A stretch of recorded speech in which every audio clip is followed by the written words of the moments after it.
Fly Nubian Money, where we help you master your mindset and maximize your money.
What's up, everybody? It's your girl, Constance Carter, and welcome to Fly Nubian Money, where we help you to master your mindset and maximize your money.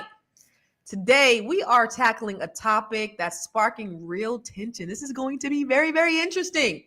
Relationships, money, and what masculinity. Don't be soft. Man up.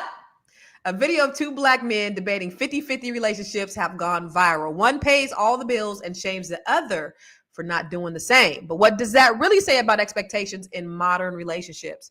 Is financial dominance the new measure of manhood, or are we ignoring the real pressures black men face in today's economy? Let's get into it, y'all. So listen, we have the dopest and most amazing queens and king on the planet, y'all. We got Dr. Alicia right over here. She is a therapist and a coach and a PhD. She's a real doctor. We got another real doctor over here too. Dr. Lene Javette, the mindset, brilliant coach, and all the things. She has a conference getting ready to come up too that I'm super excited about. And then we got Joe Corley, who is a therapist, and we have Noma Langa. What's up, Noma? She is a wait. What you are the family? Wait, what's your title? I keep forgetting. What is marriage, motherhood, and money making? Boom, the 3 M's. Noma Langa is the marriage, money, and marriage what? Motherhood and money making. Motherhood and money making. Yes, all of those things. All those things are extremely important. And actually, we have all the right people here today that are going to be sharing with us their perspective on this really hot topic that I think will be rather explosive and entertaining, enlightening, and informative. So let's do this real quick. Let's look at this first video, and I want to see what y'all think. Look at Dr. Alicia over there writing her notes down already. Let's go. It's hard out here. And you talking about, oh, I'm not a man if I'm going 50-50 with my woman. It's hard, brother. You sitting up here, your nice house, your nice jewelry, nice cars. Oh yeah, man, you gotta do 100%. How? How, brother? If I'm making $14 an hour, what you expect? You know, you still on there. Oh yeah, man, 100%. You're not a man. You're not a man. How? I'm still working. I'm still providing, right? So what makes me not a man? Because I'm going 50-50 with my woman. And brother, I applaud you because I understand that it is hard out here, but we are men, so we have to go harder. I'm not saying or trying to speak down to you, my brother, by any means necessary. I'm not. But I want you to be reminded of something that our fathers didn't teach us, that we must go hard and that we shouldn't get into a relationship with a woman until we have direction. But who are you to say that? A person that cares, a person that loves you, a person that's been in your shoes and understands how it feels when we can't give our family what they truly deserve. We have to go hard. Now, give me one moment. I've been in your shoes. And when I was in your shoes, I stayed in my lane. I lived where I lived. My woman didn't work. She nurtured to the children till I got this. And I'm trying to give you the cheat code. Do what you need to do so you can feed your woman, and while she's nurturing the children, she can also nurture your dreams and your goals. Now you can be successful. Now you don't have to say, I'm working for $15. Now you can say, I got employees that I'm paying that's working for me for $15. I'm trying to elevate you, but men get so caught in their emotions and their pride, and the first thing you want to do is feel attacked. Get the wisdom. This is coming from a rich man. But right now this you're coming acting from a rich triggered. man. But right now you're But this acting is coming triggered. from a But rich how man. did I get here?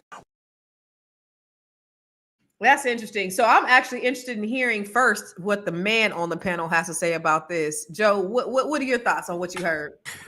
It was. I don't like this. I don't like this conversation. There's a lot of things in it that bother me. You know, I think the wrong questions are. Both of these gentlemen are talking from their lived experience, and not really, you know, dealing with where each one of them is at. Because they're such opposite spectrums, they should more. I would hope for them to have a conversation more where they're asking each other questions. I would want to know from the brother who wasn't working, like, or who was making $14. Is that what you want for yourself? Do you want to be making $14 an hour and living that way? And the other brother talking about, you know, we grew up in a certain way that our fathers didn't teach us this. Okay, so that's your lived perspective. Your father didn't teach you this, but I don't know if everybody can say that they have grown up in, you know, not understanding that men have to produce. Like I don't like the conversation at all from either perspective. Okay. So Noma, I definitely want to hear your opinion because you are marriage, you are motherhood, and you are money. So that's, you know, from you being the person that I think that Yada Awakening is talking about in that role, actually actively operating that role. What was your thought when you heard the conversation? I do think that, you know, funny enough, I kind of agree with Joe, in that they were both too stuck on the opposite ends of the spectrum. That being said, I do think that it sounded like the Yada guy was where he wants to be, and the other guy wasn't. So I see Yada's perspective in the sense that, okay, I get you're where you are, and I understand your experience, but wouldn't it have been a better conversation if he was more interested in how do you get to be quote unquote rich, since he kept saying, you're a rich guy, you're a rich guy. I don't know Yada's background enough to know if he was just born into a rich family, or did he, you know, what was it called, the bootstrapping or whatever. I don't know enough about him to know how did he get to the experience that he was at. But to me, it looked like he was where he wanted to be, and the other man was still struggling and defending a place that he didn't even want to be in. Okay. So Dr. Alicia, so Yada, do you feel like Yada was looking down on the other man when he was telling him, you know, that he needed to basically man up and live within his means so that his woman didn't have to? You know, your worth is not tied to how much money is in your bank account. And it sounded like he was trying to shame him. And he kept saying, I'm working hard. I'm just, everybody has a trajectory and a development. As long as you're doing the best that you can and being the best person that you are, that's what your worth should be tied to. This performance-based esteem. You can only be happy and only worthy of a relationship, which is one thing Yada said. Don't even talk to a woman unless you have a certain, what? He didn't even give I always ask, like, what's the number? What number do you have to have in order for you to be worthy to be in a relationship? Your love is tied to how much money is in your bank account. That's absurd. And I think we need to move away from that. And we need to start tying people's worth to things that are more substantial when it comes to healthy relationships. So Dr. Lene, so do you think that is what he was saying? Do you think he was saying that his money or his worth was tied to his money? Do you think that a lot of men feel like that? I don't necessarily think that they feel like their worth is tied to their money. I think that they might feel like their quote unquote manhood, their quote unquote ability to be able to provide and care for. Old boy that's making $14 an hour, would he like to make more? I believe he would. Would he like to be in a better position to take care of his woman? I believe he would. It sounded like he was saying, you know, I'm doing the best that I can. Do I think he's necessarily doing the best that he can? maybe in his mind he thinks he can, but I, as a woman, know that you can do better than $14 an hour, right? But different circumstances, different education, different backgrounds, different experiences. We don't know enough about him. Did he just come home from vacation or college? We don't know enough about him to know, why are you making $14 an hour? Can you be doing something different? Do you have education? So there are things that he can do to elevate his financial backing, where he is financially, to better take care of his people and to be a better provider. Yeah. I kind of agree with Dr. Alicia with regards to the shaming, right? I think that sometimes when people elevate and they get to a certain place and a certain level, it's very easy to look back at or to look down at and say, you should be able to do it because I did it. That's not always the case. Everybody has different drive, opportunities, motivations, connections, whatever the case might be, that everybody else doesn't have. Would we like them to have it? Yeah. Do we want? If we operate from the perspective of what Joe said, if he would have been like, I started where you were. This is what I did to elevate. This is how I got here. What do you need to get to a better place so that you can be a better provider? Instead of attacking his manhood, we would have had a different conversation. Because I think that every man wants to be a provider. Every man may not be in the position. And just because you're not in the position doesn't mean you shouldn't be in a relationship. You have a partner together, be a team, build. Somebody support one person while they get on, support the other person while they get on. I think the conversation was just had from a very negative standpoint. Yeah. Well, there was only a snippet of the conversation that was shown, because there was another part of the conversation where he said, so you still expect your woman to go to work, come home, cook, have sex, do all the things where she got to work and she got to do all this stuff, and you still expect that? He's like, yeah. And you doing, so, and I think there was another part of the conversation also where he shared, sort of what it was that he did. And when he talked about living within his means, like he was saying, when I didn't have, I lived like that so that my woman could support and nurture our children, so that I could work harder, so that I could build this life for her. So that was the other part of the conversation that we didn't see here. But, in my opinion, I think that, first of all, I think you guys are all right about a man's worth not being tied to his money. Like, what happens if that's the case? And then that goes for everybody, right? Because a lot of women will walk around because they make, 6 figures. I make $150,000 a year. They think that, they the shit. Can't nobody tell them nothing. I'm running shit in this relationship. I do this, I do that. But what happens if you lose it all? Does that mean that you are no longer worthy of respect, of love, of kindness, of being who you are? And if the money is the thing that projects who you are, then that means that probably personally you have nothing on the inside. So I just think that people put too much stock in money. However, the whole idea, let me ask you this, because I think somebody said, I read somewhere, or maybe it was one of our slides, but they said that, and I'll start with you, Dr. Alicia. Do you think that men should still pay more even if they make less? Like if I go out with a man, and I likely make more than him, probably, he's still paying for dinner. Do you think that that's fair? If you make more than a man, that he should still pay more? I think it just depends. It depends on who asks who out. Like if you ask a man out on a date, then, maybe you offer to pay. Say, I'm going to ask you out on a date. I'd like for you to accompany me somewhere I want to watch this new movie, and I want you to accompany me. I'm going to pay for it. I just want your company. I think that's fine to do. Mm-hmm. That's okay to do. If your idea, you thought of it, you want to have a companion there, it's nice to offer to pay. And vice versa. I mean, a man usually asks a woman out, he can pay for it. Let him pay for it. You can return the favor and say, okay, next time I'll take you out somewhere. There's nothing wrong with that at all. Okay. Yeah. We're going to talk more about that when we come back from the break. Woo! It's a good show right here. But I'm biased. If you are just tuning in, you are watching Fly Nubian Money, where we help you master your mindset and maximize your money. My name is Tiara Williams. I'm also known as Miss Black Hollywood, and I'm the proud producer of this show because it is lit. If you want to receive notifications for when we go live Monday through Friday, 1 to 2 p.m. Eastern Standard Time. All you have to do is text the word Queens to 87948. That's Queens to 87948. That's QUEENS to 87948.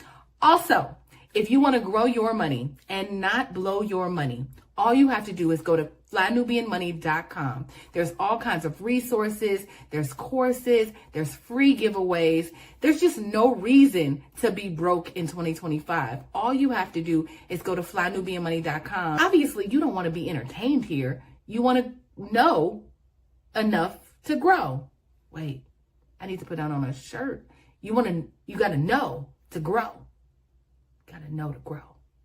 So know and grow with flynubianmoney.com. So, I thought it was an interesting comment where, who was that? Paul said that Black men are married at a higher rate than so-called Black women. So it's Wait. Can we address the one before that one? You don't know what's in that man's. No. If he's doing his best, who the hell are you to say he's not? Oh, go ahead, Dr. Lene, hit that. Oh my God. I think we have such a huge problem in our community with accepting mediocrity and just saying that that's the best they can do. That's a lie. That's a lie from the pits of hell. You can look at somebody and say you can do better. What happens is we get caught up in our environment, the people around us, either what we see or what we don't see. And then we think that this is all that we can do. And it's not all that you can do. Either you need to get around some different people. You need to have different conversations. You need to believe that you can have something different, that you're worth having something different, and that you're capable of having something different. All of us as a whole society, community, and I'm only talking about Black people because I don't really care about what's happening with anybody else, can do better. Myself included, Constance included, Dr. Alicia included, Joe, Namalenga. All of us can do better. We do the best that we can with what we have in the moment, but we're all striving to do better. When somebody makes $1 million, they don't be like, oh, I'm good, I did the best. They try to make 5 million. That's right. When somebody runs a yard, they don't say, oh, I did my best. They try to do 5 yards. Right. Everybody should be striving to do something different and better. We get to a certain place, we get complacent, and then we say, this is the best that I can do, but it's not. That's all. That's your answer to the damn question. You do better. Right, because we all want to do better. Nobody is content with where they are. Everybody, we're all striving. In the moment that you think that your $14 an hour is enough to be able to support and sustain a family, like you failed, I believe, as a man, because you're not trying to do better. If you're content with that, you failed as a person. But going back, when he said that it's our problem as Black women. Well, first of all, Black women have a higher so men are, because I did a quick chat GBT tech check. Men are married slightly at a significantly, a slightly higher rate than Black women. So that is true. But the Black women population is higher than the Black male population. And then you add prison onto that. Okay. So there is actually a disproportionate number of Black women who are loyal, by the way, to Black men that aren't married because, and then, you talk about, we only want to talk about the nature of some Black men, how they don't like to be monogamous, faithful, loyal. And I'm not painting y'all with a broad brush, but there is that. Isn't that all men? Specifically, I think it is all men, but I think Black men, even more so, I would say. And that's my opinion, but I ain't never dated nobody else. So Noma, let's talk about it, baby. Talk about it. What's the question? Yeah, no, you said is that all men. What's your opinion on that? I don't believe that generally Black men are the most promiscuous per se. I just think that I think that everybody, including the women, have the propensity to be promiscuous given the right circumstances, or rather the wrong circumstances.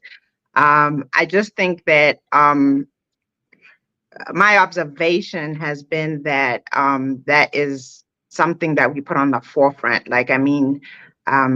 We have a trust issue, I feel like, amongst Black men and Black women. And then it's almost like that's the thing we put in the forefront, like, you better not do this to me. And, not that cheating is okay in a relationship, but I think maybe we should check with ChatGPT. What is it? ChatGPT. Whether it's true that statistically do Black men cheat more on their wives. I don't think you're cheating if it's not your spouse. And I again have to go back to the fact that if you look at statistics again, Black people in general are not married at the same rate as other people. So that's another factor. I don't think you can cheat on somebody you didn't marry because you didn't make the commitment. No, I agree. You know, the other thing too is I think we're getting into the just addressing what Paul said. We're getting into the whole battle of the sexes thing that I don't think we really wanted to go down that road where we're talking about, No. you know, Black men versus Black women and who's the worst and who's this and who has the biggest problem. That's not the direction that we really want to go. But I will ask you this, Dr. Alicia, since you are another married woman on the panel, you know, can a man really lead if he's asking his woman to go 50-50? Can he be the leader of that household and, you know, go 50-50? Well, I mean, I think it's shared responsibilities. I think you're running a household together, and both of you need to be all in 100%. There's more to running a household than just finances. There is childcare. There's living out your hopes and dreams. There's all sorts of planning and conversations that need to have between two people. Everybody contributes. Everybody works. Everybody pulls up their sleeves. Everybody cleans. Everybody cooks. Everybody, whatever is comfortable for two people in a relationship where it's fair. It has to be fair. You can't lean 100% on one person. Again, it all depends, because at one point in my first marriage, I was having children. I was delivering babies. And so I wasn't in a position to work. And so we even renegotiate. So these are conversations that you need to have all the time. How are things looking now? Then when I became a college professor, the dynamic changed. And so you have yet another conversation. It's always changing, but you never want to be in a marriage and feel like you're alone. It should be a teamwork. Everybody's together. That's the beauty of being married. You have another partner there that's helping each other out. You know, what happens if if a woman is married and her husband loses his job? You got to be there for him. It's through, that's the vow that you take. You be there for each other through thick and thin health issues. I mean, these are real serious things. And you don't want somebody, as soon as things get bad, they just exit. Where's the commitment and the trust in a relationship, which is key to healthy relationships? All right. Well, that's actually really good, because, you know, I think the other thing too, and I'll go to you, Noma, because you're a big advocate of, you know, the hierarchy of a family dynamics, relationships, and things like that. So I want to pose the same question to you. Can a man really lead his family? Because you are all about submission, and Dr. Alicia is almost the antithesis based upon our conversations that we've had before of submission. So do you think a man can lead if he's requiring his woman to pay 50 to share 50-50? But you also got to think about this too, when we're talking about a 50-50 financially. Women, we disproportionately, we take care of the kids, we take care of the household, we do all of those things as well. So, you know, it's not even a 50-50, it's 50-50 financially, but then you got to think about all the other things dynamically that women do. What do you think about that, Noma? So I want to answer your question, but I just want to reframe it a little bit and say, if he is leading, then there should be some contingency for his illness. There should be some contingency for his job loss. And part of that contingency is extended family, which is why I'm a very big advocate of keeping our families intact, talking even beyond just the husband and the wife and the nuclear family, talking about extended family. I know men that are kind of like Yada, that won't let a man marry their daughter until they've investigated whether he can take care of a home financially and in all other ways. And in the same breath, his family is also going to be looking at her family and seeing, what quality of a woman she is. You see what I'm saying? So it shouldn't always come to just two people who are kind of there. And if he loses his job, then, oh my God, it's a crisis and she has to step up. She may not have to step up because there's contingencies in place. There's family support. There's I think we talked on another episode about dowry, about investments that you make for a woman as soon as you marry her, maybe even before you marry her. So you don't have to put the burden of providing when you're not able to. Then same, it's the same thing with job loss, whether it's illness or whatever it is. But to answer the direct question, can he lead? I think that he can. But I think it has to be a temporary thing. It cannot be long term. Whether we will admit it or not, if it goes on for too long, she loses respect for him. He loses respect for himself. And we don't have any control over that. Men don't feel good when they're not providing, when they're not making money, when they're not able to step up to the table. I want to pose that to you, Joe, when we come back from the break. So do men lose respect for themselves? Okay, first of all, can men lead if they expect a woman to pay 50-50? And do men end up losing respect for themselves or losing themselves in those situations where they're maybe not equal or making more, well, actually being the main providers in their household? So I want to ask you that after the break. I know you're busy, you got things to do, and you can't take us on the go with you every single day. Good news for you. We are now on Spotify. So if you can't watch us, now you can listen to us on Spotify. Search Fly Nubian Money and all the episodes shall appear. All you have to do is like, subscribe, leave a 5-star rating, leave some comments, tell people how you love us so that when other people come along and are looking for a great show to watch, they can find Fly Nubian Money too. One last thing, and just in case you've been sitting under a rock, Fly Nubian Money now has an investment club. We are the Fly Nubian Money Club. It's easy. All you have to do is go to flynubianmoneyclub.com, and I am committed to bringing in top experts from all industries to help you level up. They're teaching us the skills that we need to compete in this market.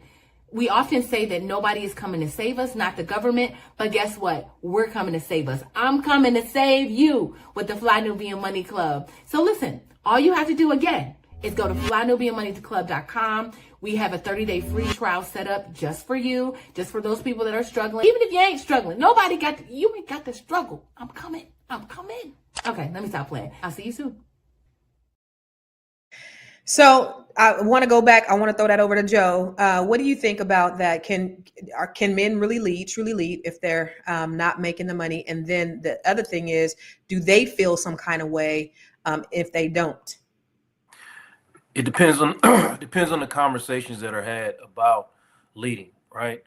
So what kind of conversations like why are we going 50-50? I mean, is it just out of fairness? Is it out of fear? Why are we doing it? So if there's no clear understanding of why we're doing it, then no one can lead from the 50-50 standpoint. And yeah, a lot of black men do they definitely lose respect for themselves in these situations because they're conditioned to do so. They're conditioned to, if your value is tied up in your performance. So if you're not performing, you have low self-esteem and you do lose respect for yourself. And this is why, when black men struggle sometimes to perform, they get weary. I mean, I'm telling you from personal experience, I've seen numerous amount of black men come to me and say, I'm just tired. And it has a lot to do with the fact that they don't feel valued outside of their performance. We can talk about, what needs to be done. And because I do agree with you, everyone can do better. So we got to talk about, well, if you want more, if you want to do more, what is it going to take for you to do more? Some people don't have that pathway. So they don't know, or they got a lot of things weighing on them that's preventing them from doing more. And it is your responsibility to figure out what it is that you need so that you can perform better, if that's what's going to help you. But I'm just telling you how it is. Like, the performance thing is really weighing on a lot of black men. So yes, to answer your question, they do lose respect for themselves. So before we go to the next video, I'm going to ask you, Dr. Lene. So you being a single, strong, moneyed black woman, and I know I think I know the answer, but just for audience sake, if a man is not making what you make, can he still provide, or would you look down on him, or do you think you could be with a man who makes less than you? That's a great question. The answer is yes. I could be with a man who makes less than me. For me, providing is not necessarily financial. It is, can you be a man, right? I come from the Jill Scott school of, if you can't tell me what to do, then you can't tell me what to do.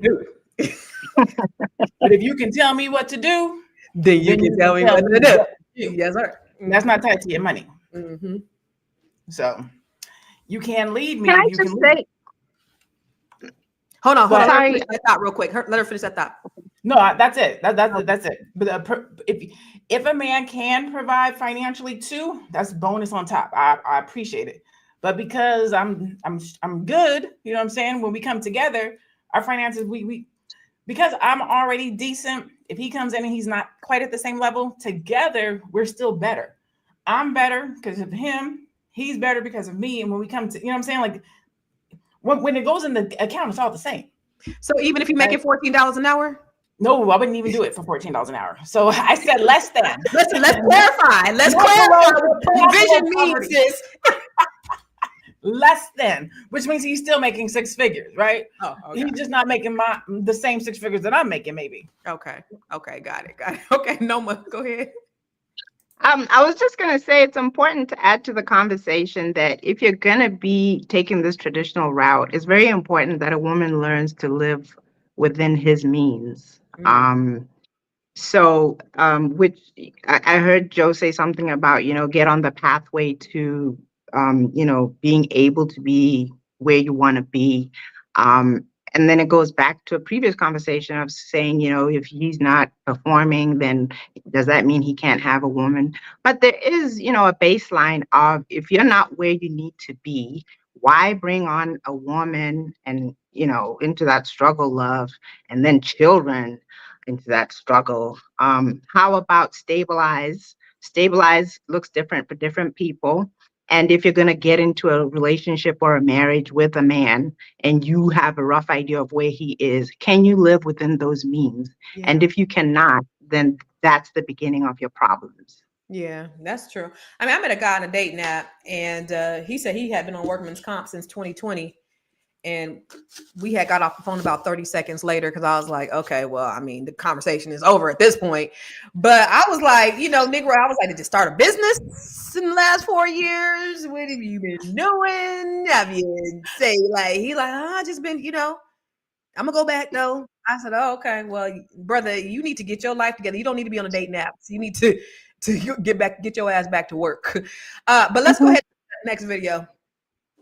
This is how I know that I'm in the twilight zone, because we have a generation of men today where they get mad at women for being independent and they don't create the space for a man to feel needed. Yet those same men also get mad at women for not entertaining the whole 50-50 narrative. Like, do you understand how insidious and how diabolical that is? That's like telling a woman, fellas, how dare you be independent and you don't allow me to take care of you halfway. Like, that is that makes my head hurt. That makes my head hurt, dog, because the fact that my daughters, I have 2 daughters and a son with my wife, and the fact that my daughters are growing up in this generation of men that think this way is nasty work, bro. It is a new level of diabolical behavior in the thought process that I never thought I would see. Jesus needs to come down right now on a chariot. I know it's an unpopular opinion, but man, I'm thinking about my daughters when I don't know, dude. It's not really the 50-50 thing. It's really more so a mindset that y'all really don't understand that you're exposing these women to. You're basically telling her, this is where I'm going to be. I'm going to stay right here, low vibration, and I want you to join me. I'm not going to try to increase my money, my bank account. I'm not going to try to increase my effort. I'm not going to try to increase the quality of life. I want you to be right here with me halfway. That's what you're telling women. Golly, I'm in the twilight zone. Ungodly sassiness at its finest. Stop it. Let me say what I said. Paul, I just want to say, Paul knows no one making $14 an hour with 2 or 3 acres of land. You're lying. Anyway, so what y'all think, Dr. Lene, about what this man said? Go ahead. He literally just said what I said. Want more. You're basically saying that this is enough. This is the best I could do. And it's not. Like 50-50, when you even the concept of it, hypothetically speaking, if the man makes 100,000 and the woman makes 300,000, we're going 50-50. If the woman makes 100,000 and the man makes 300,000, we going 50-50? Like the whole thing about 50-50. Now here's the thing. If you are in a relationship, there are times when there are issues and you got to do 80-20, 90-10, 50-50, emotionally, spiritually, like that piece I get. But from a financial perspective, it's like we should want more. I want to take good care of you. All right. I want to be a provider. And some of that might be the roles, because not all men go to work. Sometimes it's the woman that is I'm going to go to work, I'm going to do this and the other, but it's set up that way. I don't want the kids to go to school. Why don't you take the home role? He's still the man. He still makes the choices and decisions, but they have decided as a unit that she's the one that's going to go out and work and he's going to be the person home. I think you have to do what's right for you in your home, but not from the perspective where it disadvantages one person or skews the relationship so that somebody's not feeling like they're valued. I think that's what I'm trying to say. Yeah. And that's important because again, value is definitely more than the money. But everybody has to want more. Joe, what do you think about this video? Do you think it's true that these new ninjas is on some other shit? Man, no, I don't like this. I don't like anything that ignores people's lived perspective. I don't like it. You know what I mean? Because I don't know what, like this brother that's making 14, sometimes we don't all have the opportunity to see what we want to be. And you have to take that into accountability. You know what I'm saying? I worked with young kids as a middle school teacher and as a therapist and a team. And sometimes you have conversations with these and they don't understand or believe in the world outside of what they see. So some of these grown men were once young boys, you know what I mean? And I think sometimes that, we can look at it like, how could you not want more than what you have? So I looking at a brother that makes $14 an hour. My only question was, is this what you want? That's it. And if he says this is what he wants, then I don't have no other conversation for him because that's what he wants. But if he says, I obviously I don't want to live like this, but what else can I be? Oh, okay, let's talk, bro. Let's talk. You can be more. You know what I mean? Let's understand purpose. Let's understand value, and how to get there. But I think sometimes, especially with Black men, you cannot discount a Black man's lived experience. You just can't. You don't know where they are coming from. So, okay. So Dr. Alicia, you have 2 daughters. And, he was talking about the fact that he had 2 daughters and, the what they have to deal with, what they're coming into dealing with as young women and how, once they become women and the men that they choose and the options that are available to them. Do you have this fear or do you have this conversation? What do you think about what it is that he said? I'm definitely not going to put fear into my daughters and make them think that they can't ever find anybody, that it's hopeless for them. I'm not going to do that for them. I'm going to demonstrate and talk to them about an abundance. There's an abundance of people out there that could potentially be a mate. I'm not going to limit them in any shape or form. But, I will tell you, like, this whole issue with the 50-50, like, when my husband and I were dating, we weren't married. He took me out somewhere and he forgot his wallet. And he's like, damn, I forgot my wallet. And I was like, oh, it's okay. I brought my wallet. It's no big deal. Like, no, let's just have fun. And I could see boys, like, he was really nervous. He could not relax. He was having a meltdown. There was no way we could go back home and get his wallet. And I said, look, I had to stop and say, listen, I got you. Stop. Let's enjoy ourselves. I brought my wallet. It's okay. And I could see like the comfort that went over his face, like his worry, because he's so used to paying for everybody and everything and being responsible for so many people as a CEO and just all of this stuff. And I was just like, look, calm down. Let's enjoy ourselves. I got you. And in a way, it made us closer because he knows he was able to trust and that I'm committed to him. Don't worry about it. It's all in the same pot as far as I was concerned. And like, I could sense him really warming up to me. It was a barrier that fostered a real authentic connection that was above and beyond money. And I think that's what men are looking for, because when men feel like their job is being an ATM and their worth is only that, there's no intimacy and no connection. Yes, there's an abundance of women out there for men, but you'll be surprised how many men are lonely, how many men are searching for intimacy and they don't feel like they can get it. And how they are looking for a woman to be like, well, you don't bring your wallet, we don't get to go, and what's wrong with you, and shaming people and putting people down. Yeah. You should never put your partner down and make your partner feel terrible. Building each other up. I got you. That is so commendable and so sweet. I remember when a dude forgot his wallet on my date, didn't have the nerve to order some food. I was like, Negro. And then I had to pay for his parking too. We went to a supper club, and I had bought tickets to the concert. It was at Yoshi's in Oakland, and the food was optional. Negro, you should have ate before you got there. But we get there, and so we're in the concert, and they come around, they serve, and then I was like, oh, you want to get something? I was just being polite, but I didn't expect them to get nothing because you ain't got no wallet. So you shouldn't have got you no food. So that was the last date we went out on. This was the second date. And it was the last. Anyway, Noma, what do you think about the whole idea of we were not as committed as you and boys. This is just a Negro. I was like, this dude playing me. You playing with me. Didn't have no money to get out the damn garage. I had to pay for the Negroes thing anyway. So Noma, what do you think of the idea? Like I know you're married, but even with women having to slide their card across the table so the man could feel like a man when they're out to dinner, do you think that does something to a man's ego? What do you think about that? First of all, I'm curious what happens if he forgets his wallet and she doesn't have any money, or she didn't bring her wallet. And just a tip that I probably shouldn't share in open space. If a man takes you out, you should have no money. Not that he knows of. Yeah.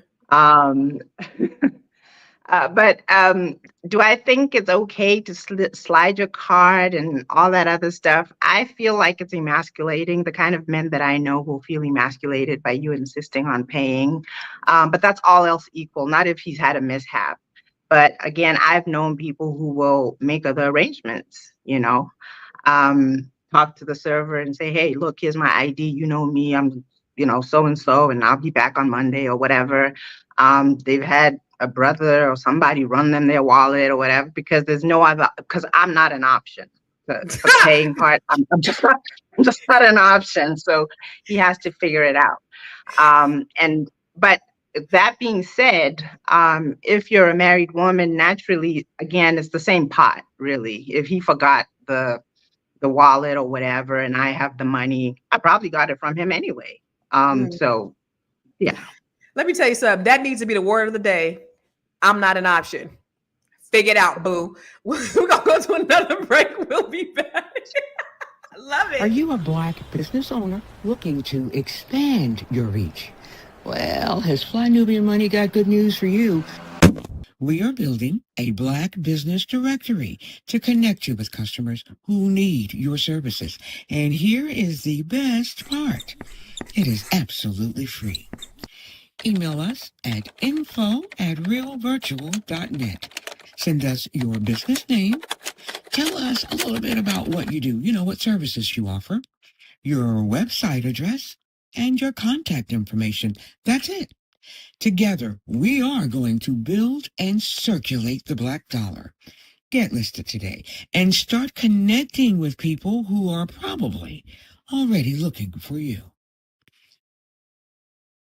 Let me tell you something. You don't know how much I loved what you just said. I'm not an option. I love that. Can I clarify it, because it applies to other areas too? When you're, for example, if you turn the situation around, when you're pregnant and that baby's too heavy in your belly, he's not an option. You know what I mean? There are just some areas where if you're if you're committed to your roles, you should not be pushing the other person into a position that is just not theirs. There should be other options beyond putting your partner in a position that just isn't There's theirs. 99 options, and I ain't one. Let's go to the Yeah. yes. I'm not. Let's go to the I'm not an option. Okay, let's go to the next video. I love that. A lot of men feel like women have a problem going 50-50 on the bills. They say it make me a roommate. That's not the case. I don't think modern women have a problem going 50-50 on the bill. They have a problem with going 50-50 on the bills, but they don't get 50% of the say. 50% of now you cooking for her, you cleaning for her, you taking the kids 50% of the time. The problem is when you agree to get into this 50-50 relationship when it comes to financially, that's all you consider. That's what a lot of modern women have a problem with. You go ghost when it's time for me to get 50-50 in other things. You acting like you too much of a man to pick up a mop, to load the dishwasher, to help with the homework. But yet you ain't too much of a man to accept the half of a rent payment that I give you to our mortgage. That's the problem that a lot of modern women are facing today. He's going to say, well, I mow the grass and I clean the gutters, things that happen once a week. But I tell you, the diapers need changing every day. So Joe, do you find that to be true? Are women just like, listen, I don't have a problem going financially 50-50, but Negro, you got to step up around this house. Is that what the real issue is as a therapist? Is that what you're saying? I defer to y'all on that. Like, I don't know. Like, do women feel like that? I don't know any women that feel like that, or you know what I mean, or that talk like that. I don't have any in my practice. I don't think that this whole 50-50 conversation really occurs in marriage. Like, I think that's more of a dating thing. And if it's happening in your marriage, and you're already losing. You know what I mean? Like Noma said, it's the same pot anyway. So I mean, that's a dating thing. I feel like y'all sharing an apartment or something like that, and you know what I'm saying, y'all don't really got y'all money tied together, then 50-50 is fine. But I don't know. This performance, I don't want to insult this brother because I don't know him, but that whole pick me clip was just crazy. I ain't with all that. He's just trying to get some love from women. Yeah, he's trying to get some coochie. He does pander because Right. I seen pandering. Yeah, that's just pandering, man. I ain't with that, man. He's That was actually from upsetting. he's That was from the actually school upsetting to watch. he's from the school of Derek Jackson. They used to be partners. Yeah. So they have this whole Okay. formula of how to pander to women. Because when he got exposed recently, the stuff he was actually doing on his tours, which was the total opposite of what he's saying. So yeah, they know how to make this money. They know how to make the algorithm go. That's for damn sure. But are people really talking about this in real life? Because I saw Dr. Alicia, you nodding when he said, well, I don't know people who are having these conversations. Is that the case for you? Do you see that? Yeah, I mean, it's everybody helps. Everybody pitches in. Everybody. It's just like you have to run a household. One person can't do it by themselves. Everybody has to pitch in. Picking kids up and dropping them off. And you know what the beauty of it? I don't know if you guys have the stats up, but African-American families tend to be egalitarian in that way. Way much more progressive than other families. I've seen just in my experiences, men volunteering at their son's baseball league and Black men volunteering at their son's baseball league, carrying responsibility for the baby. It's not the father babysitting their baby. They're really pulling up their sleeves and engaging in wonderful connections with their children and taking care of the changing diapers and staying up with them and caring for the mom who's having children and all of these things. I'm seeing so much more advancement in terms of progressiveness in helping. Household shouldn't fall on the shoulders of one person. Finances shouldn't fall on the shoulders of one person. It's a negotiated thing, and everybody contributes and helps so that everybody in the house feels valued. They feel like they're important. They feel like they're appreciated. Everything that you do to help a household run smoothly for yourself and for your partner should be applauded and congratulated and encouraged. And you should be able to air your concerns if you have any, if you feel like you're having a hard day. Like there's many times I've come up to Boyce and I was been like, I am so tired. I'm tired of parenting. I'm just tired. And he's like, lay down, take a nap. I'll make sure the kids don't bother you. I'm getting dinner and I'm picking everybody up. He has pitched in ways that he probably don't even talk about all the time, but he takes on. I don't even have to ask him. He'll notice that I'm tired and he'll say, you know what? Go take a nap. I'm going to go and take care of everything. And I can trust that he'll do that. I mean, with due Dr. diligence. Alicia, Yes. would you say if you're having a 50-50 conversation, you are already in an unhealthy relationship? Because you're having this conversation. It's unhealthy. Yes. You're behind. Everybody pitch in. You're losing. You just lose. And when it gets into tit for tat, well, you did 3 things for me, so I'm only going to do 3 things for you. That's super petty. Everybody should be in a position of giving. Everybody should be in a position of just offering up what feels comfortable for you. At the end of the day, sometimes I'm like, I need a bath. I'm shutting everything out. I'm going to take a long bath. It should be supported in a relationship. I like what Carla said. She said, you pitch in and you don't keep score. That kind of keeping score. Yeah. No. Yeah. What is that? Quid pro quo. When you get into quid pro quo, that's when a relationship is failing. Keeping score, you are losing. You are losing. Let's go to the next video, because I think what you're saying is tied right into the next video. Let's talk about it. Young lady, you don't have to go 50-50 with your man, but do you understand the meaning of teamwork? Do you understand if both of you are making the same amount of money and both of you are living paycheck to paycheck, and neither one of you can afford to have that place and pay all the bills by yourself?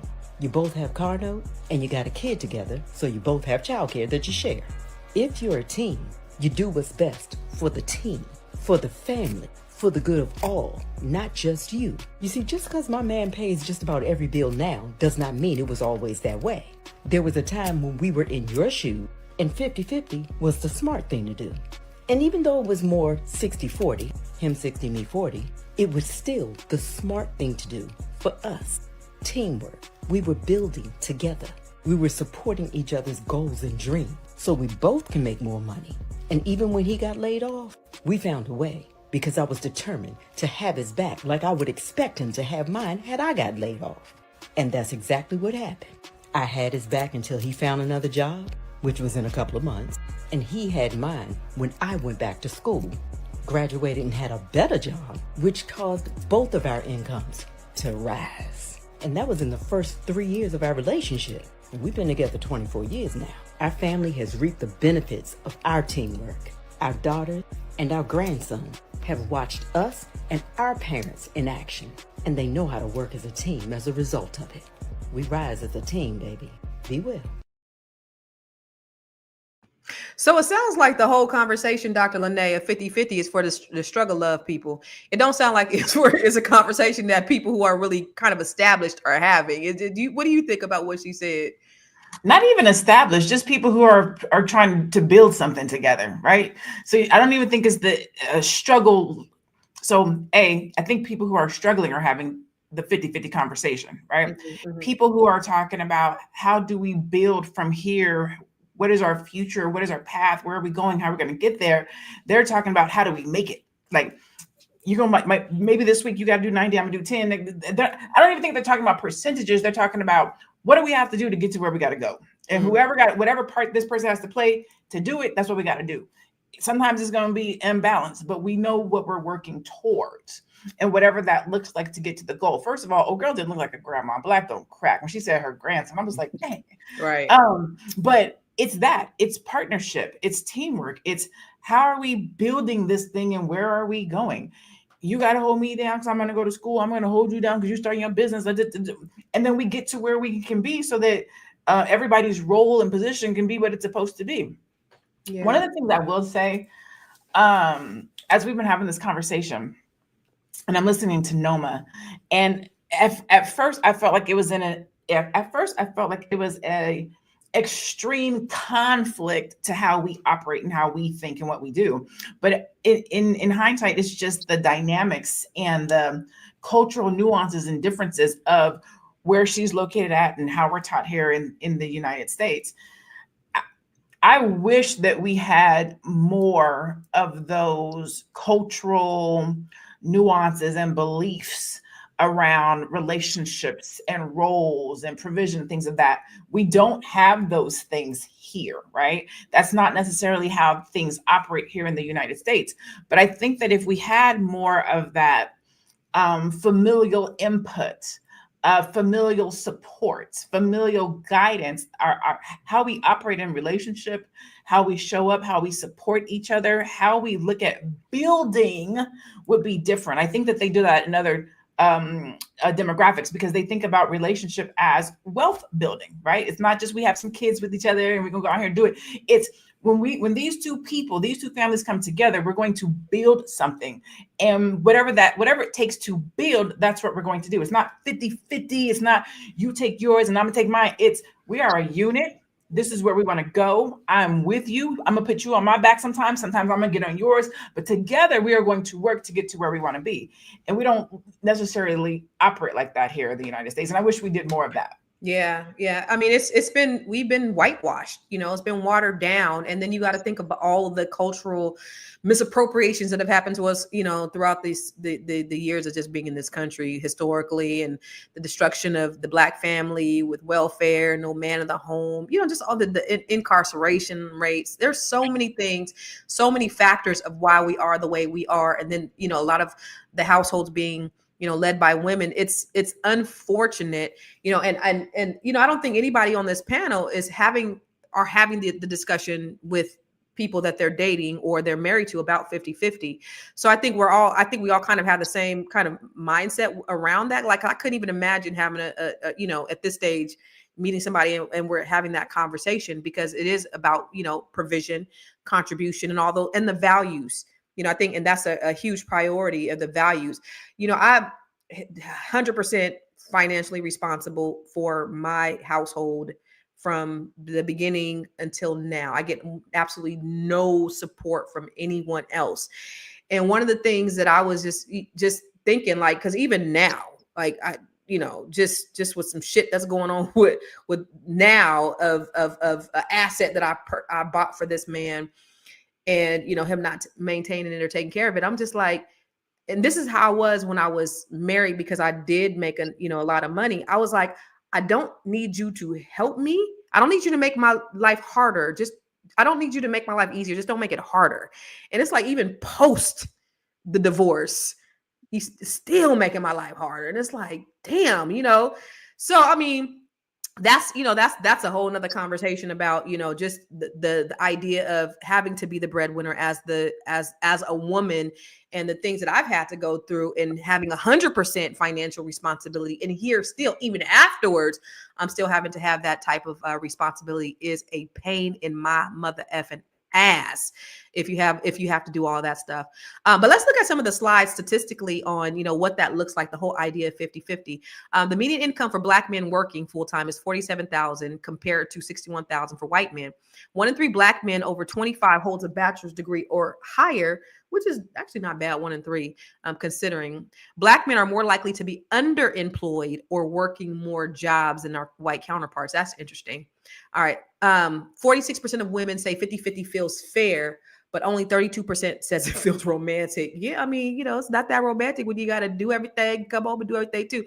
71% says a man's attitude about money affects attraction more than his, man, ain't that the truth, more than his income. What your attitude says, are you ambitious? Like, what are you doing? Are you trying to go out there and get it? Or are you complacent with the $14 an hour, Dr. Lene? Like, what's going on?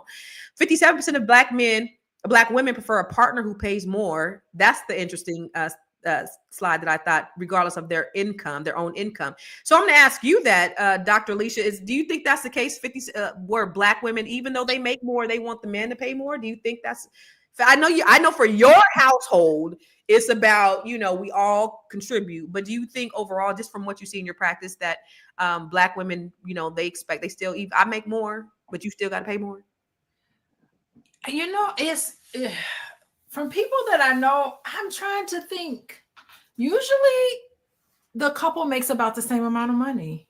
I haven't seen large income gaps between most couples. Most couples that I have noticed, and there's nuances there, but a lot of the couples that I've seen, they're kind of on the same, like, they're kind of on the same page. Like, you sometimes will see a couple that both of them went to college. Both of them have a master's degree and they're working. So it's like cream rises to the top and everybody finds each other, So very rarely do I see a very wealthy person get married to somebody who is just dirt poor, big gaps in income in terms of values and education. What about the movie Pretty Woman? What happened? It's all intertwined. Everything is intertwined. Like, you get to know somebody, you ask them questions like, where do you vacation?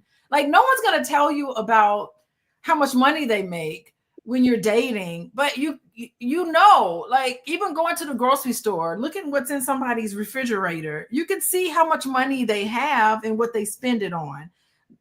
Where they go on vacation, where they went to college, different types of conversation. You can kind of, in the dating process, you can kind of figure out if the two of you have similar values.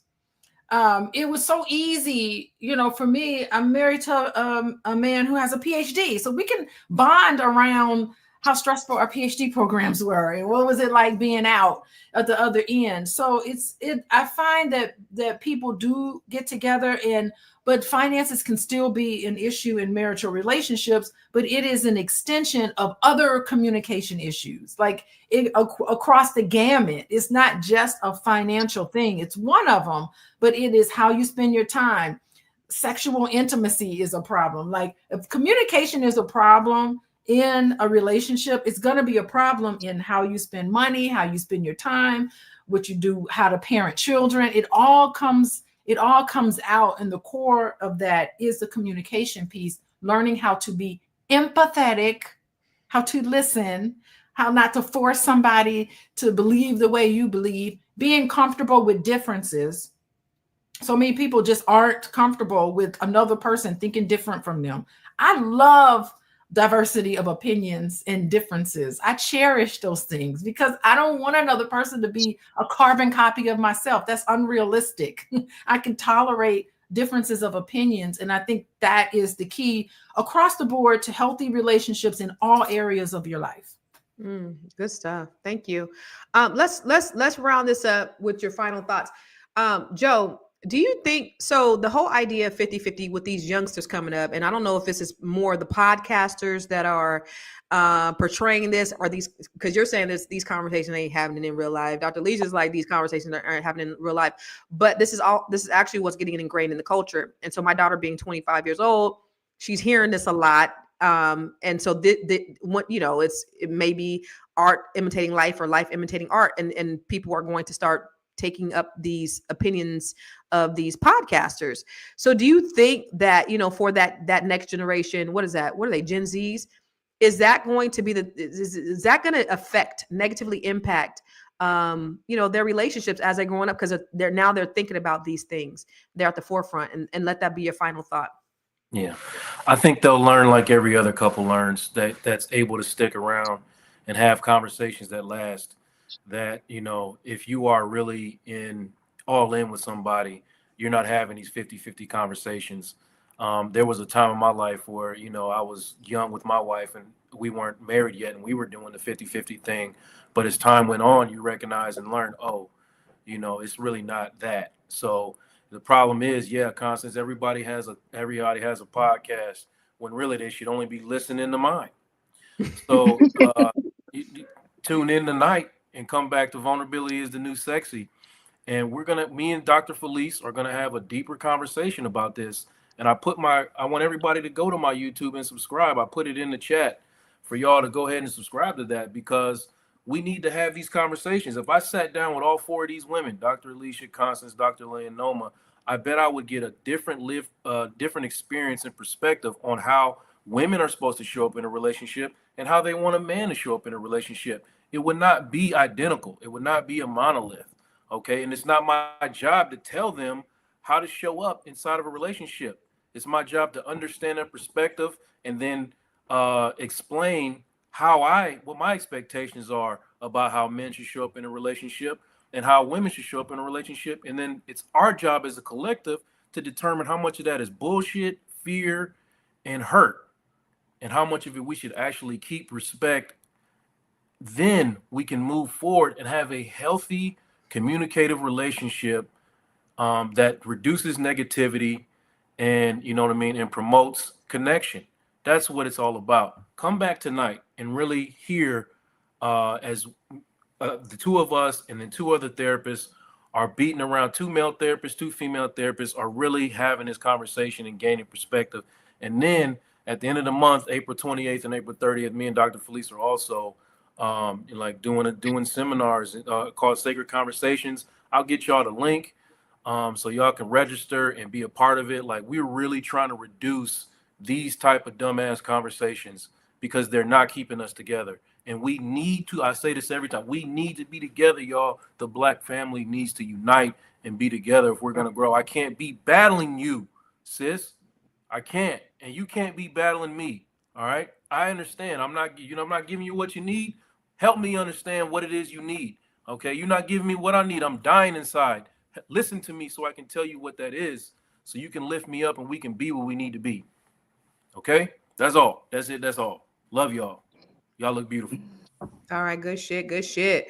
Dr. Alicia, so the same question for you is for your children, that are coming up, are these, and I'm not saying your children specifically, because I know you teaching them the abundance. You've made that abundantly clear. But do you think that generation is sort of being ruined by what's being projected out there in social media and on these podcasts about the whole idea of 50-50? Do you think that's going to affect them negatively? I'm always worried about this red pill movement and the effect that it has on the psyche of youth versus the reality of relationships. Nothing is more beautiful than getting out there and dating. When you do that, you learn about yourself. You learn about other people. You learn about how to lessons in compromise, lessons in flexibility, lessons in paying attention to your gut feelings with somebody. Having young people sort all of this out, I think it's really beautiful. I think it's nice that people can stop and think about relationships and what feels good, what doesn't. Should we go 50-50? Maybe you're in a position where you feel like that's fair, but circumstances change. And I just love the fact that young people are just engaged in a conversation. You can't just land at any one place. There's an evolution when it comes to your understanding of relationships. I mean, I'm thinking about what I was thinking when I was in high school, just starting to date. It's different from my thoughts right now because I have a different lived experience. So as long as we keep these conversations going and we have things like what Joe and Felice is doing, I think that's amazing. We need to put out good content from people who have studied what healthy relationships look like, and we need to get that voice out more. So I really love what the two of you guys are doing. Y'all check out Joe and Felice. I think that's beautiful. So these conversations need to be had. We got to keep it going. I can't wait for the next one.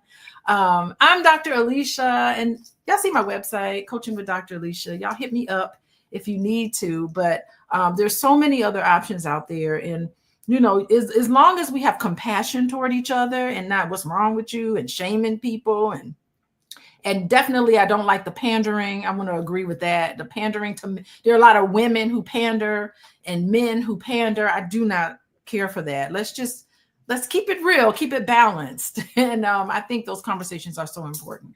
I love it. Yeah. She said there's so many options out there, and like No Malanga said, I'm not one of them.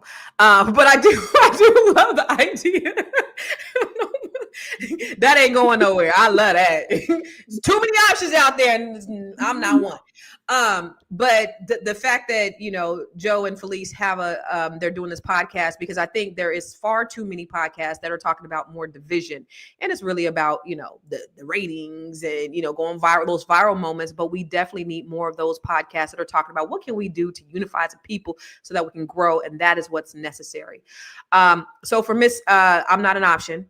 I want to get your final thought, but I do want to ask you: do you think these conversations are detrimental to these young people that are coming up? The short answer is yes. But before I give my final thoughts, I wanted to kind of maybe throw a spanner and take us back a little bit in the conversation, because I was listening to Dr. Lene say, that my views are more shaped by cultural, I guess, the culture, and I guess the implication is African culture, or more specifically Botswana culture. But do you know what's interesting is that when I was spending all or most of my time living in the US, versus if I was here, I used to come to Botswana like maybe spend 2, maybe 3 months, because I was a homeschooler and I was self-employed. I could do that. And even when I was working as a college professor, I had my summers off and I could be abroad for 3 months at a time. I had more friends who were thinking the way I think now, that were African American, than I could find when I'm in my home country of Botswana and among African women. It's actually funny because even here, I have a hard time finding women who think like me and function like me. Most of them are about getting their bag, being the boss lady, getting in their career. And maybe that's also shaped by the fact that here, because labor is cheap, you can afford more easily a nanny or a helper or somebody to look after kids as you go to work. But I just want, people to understand that the women that I have known have been African American, that were traditional, that came from 2-parent homes, that believed that their husband was the provider. Those were African American women. They are the ones who reinforced that for me, because I was often thinking, am I thinking differently? And when you talk about things where I'm too conservative sometimes, I get attacked more by women in my own culture than I am attacked in the African American culture. And actually, I mean, some do too. They get very emotional about that sometimes, because maybe because they don't understand the full scope of my position. So I just wanted to throw that out there. And I think it kind of goes back into the whole thing where we want to accept things that, like, saying $14 an hour is acceptable because here in the African American communities, because, we have jail, we have racism, we have all these things. But the truth is, at the end of the day, it does come down to what do you desire for yourself. I liked what Dr. Alicia said when she said everything has to start with a negotiation. I will go back to traditionally and culturally, for us, you don't get married until you've had a negotiation and your families have had negotiations. So everybody goes in understanding what expectations are. And then they also have an understanding of what expectations should be should things not go the way that they were expected or the way that they thought they would. So that's a different way of functioning. So, and that's why I can say, I know it's funny too, I can say I'm not an option, but the thing is because going into the agreement or the arrangement, you're not an option, so he should not look at you as one. But not everybody goes into that situation with that understanding. And then the other thing that I want to say, I don't want to be long-winded, but I'm going to continue anyway. The other thing that I want to say is I feel like I always need to add to the conversation that men and women are not the same. And the truth is we actually have a burden as women that men don't have in terms of childbearing and in terms of even our physical strength and our ability. If a man and a woman leave in the morning and both go to work, when he comes back, kicking butt or whatever, doing it at work and what have you, strengthens him and weakens her. And at night when he's like, okay, now let's have sex, she's usually dog tired and he's ready to go. And that's just because all else equal, we just don't function like them. We're just not the same as them. And I always want to introduce that to the conversation, because when you go about all this 50-50 stuff, we're not 50-50 because we're not built the same. We don't have the same strengths. We don't have the same abilities. And there's a reason why we're called the weaker sex, not weak in our mind, but physically weak. We are. And that's just a fact. Okay, so I'll stop there and just say, this is a whole long conversation. That could be a whole podcast, but I'll just say my name is Noma Langa. You can find me under my name that's there at Facebook. I'm also on Instagram, and I also have my own YouTube channel. I always ask when I'm on a podcast, we have a charity. It's Pads for Our Girls. You can go to padsforourgirls.com if you would like to support us. What we do is we supply sanitary pads for young girls in Botswana, and hopefully will expand to other places who have period poverty. And when you give us donations, we supply to them.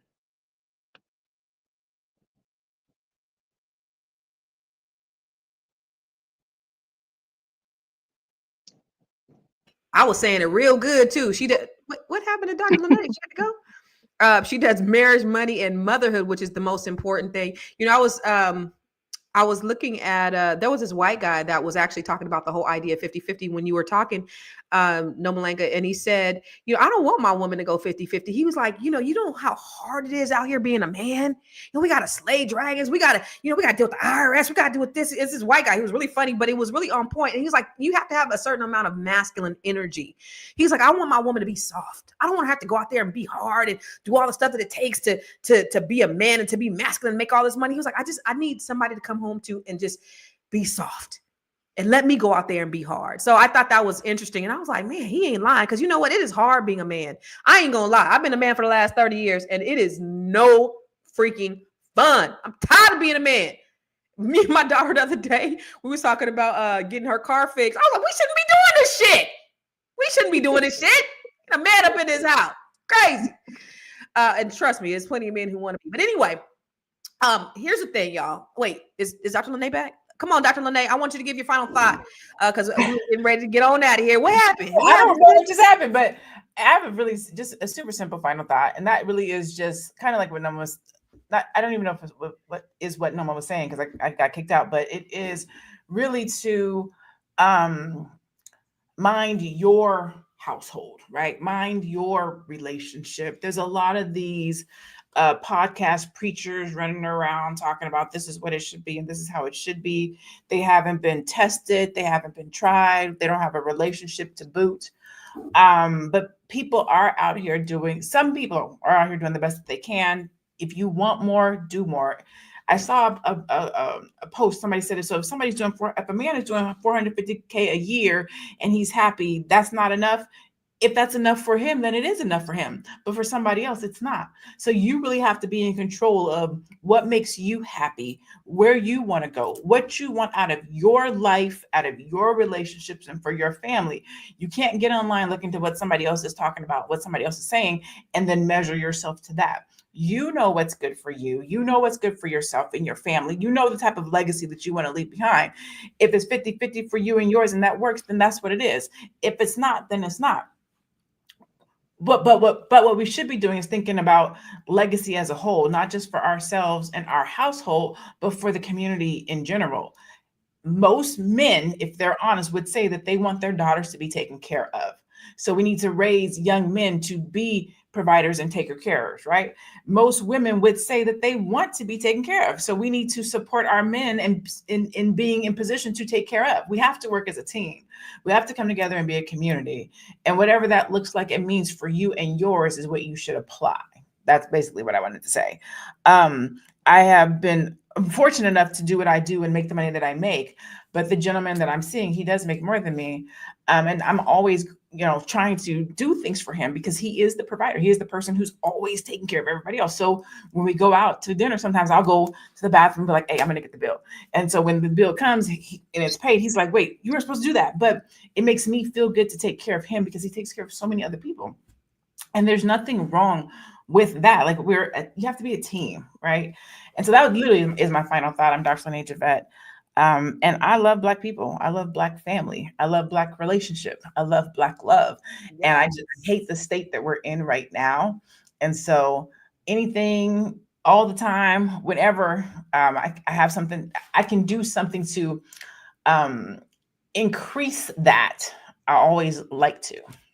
I love it. I love having these conversations. And I love that we have all of the varying perspectives. And I believe that we have all the right people on this panel to have this discussion because we're not a monolith. I'm glad we have a male perspective, and then we have a mama, money, and a marriage expert, and we have a therapist, and we have a professional single woman who's dating. So all of these perspectives, and me being divorced and a man of 30 years, but we have all of these great perspectives that can contribute to the conversation based on, as Dr. Alicia and Joe said, lived experiences, and we all have our own. And Dr. Lene said, we got to mind our business and mind our business. We got to mind our marriages and our households, and we got to mind like what's good for you may not be good for me, because we're all very different. And we can't hate on, I don't have the bandwidth to worry about what goes on in other people's houses. I only have the bandwidth that to go what's going on in my own. But here's the thing, whether it's 100% or 50-50, somewhere in between, the real issue is partnership. How are we defining value in relationships? And are we leaving room for grace and reality? In a time where both partners are often needed to work to survive, these conversations and less judgment and more honesty. So let's keep the dialogue going in our homes, online, and in our hearts. Until next time, kings and queens, keep building, keep growing, and keep securing the bag, y'all. Listen, we are going to be here tomorrow, 1 p.m. Eastern, 10 a.m. Pacific. Yeah, 10 a.m. Pacific, same bat time, same bat channel. If you want to find us on Spotify, search for Fly Nubian Money. And make sure you subscribe to all of our channels. And make sure you text Queens to 87948. We're going to see y'all on the other side. Peace.